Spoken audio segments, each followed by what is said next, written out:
about all that coming up in a few. Raul? All right, Chrissy, thank you very much. The San Diego County Board of Supervisors will vote today on whether to spend $767,000 on a wide-ranging study to see if a runway extension is feasible at McClellan-Palomar Airport up in Carlsbad. Joining us right now is Supervisor Bill Horn, Chairman of the San Diego County Board of Supervisors. Sir, thank you for being with us this morning. We appreciate it. Why is it important, first of all, to expand this runway? Well, since I've been supervisor, which is 17 years, they've been always asking the question. And as Lindbergh gets busier, at Palomar Airport, currently we have one commercial airline that comes in and takes you out to LA to pick up your flights. We have asked whether or not we could put in quieter jets to quiet down the neighborhood and what's going on, but we need a longer runway to do that. It would increase business prospects. In 2008, the airport generated about $116 million, and 61 million of that came from tourists landing at the airport, being involved in North County. So we see it as a good alternative to having to go to Lindbergh. We know that the discussion to expand has been going on for a while, right? But specifically the last 5 years, since '06, 3 deadly accidents there, of course, involving one pilot overshot the runway, another one crashed off the coast. Is this more than just a safety issue, you think, for the airport?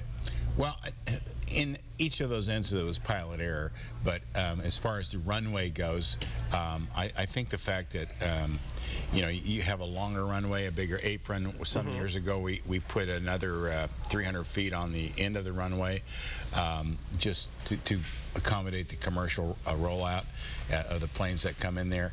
I think what the neighbors would like to see is a quieter facility, and we would like to see it generate the business. Sure.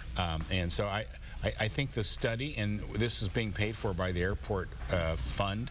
This is one of our cash businesses. Sure. This airport and the improvements on it, not counting the $100 million that private folks have put into it. We put in a new terminal, new parking areas.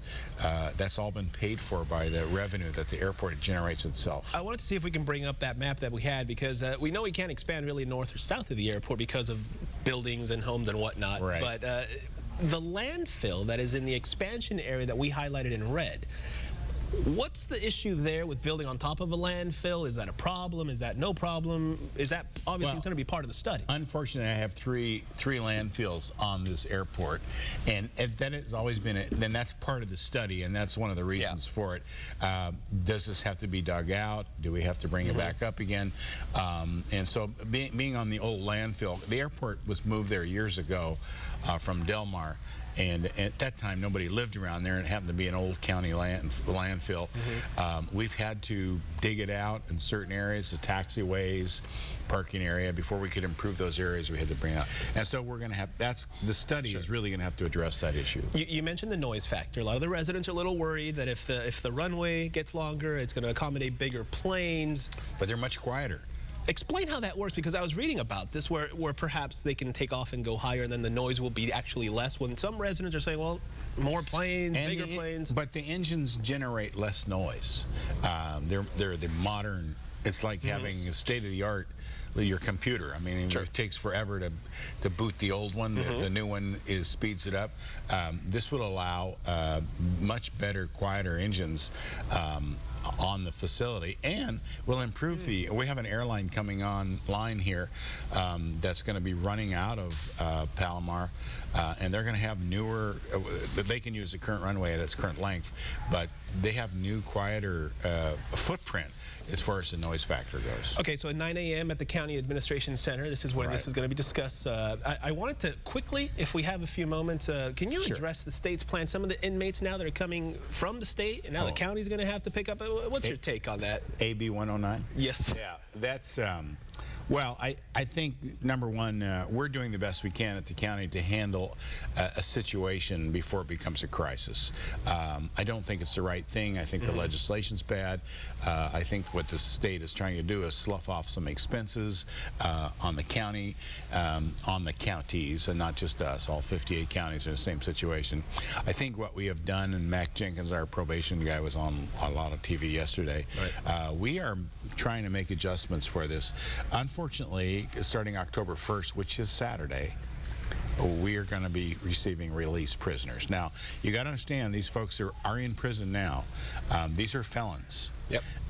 And so there's certain category we're going to have to jail, but we only have about 800 bed space in the Sheriff Gore has.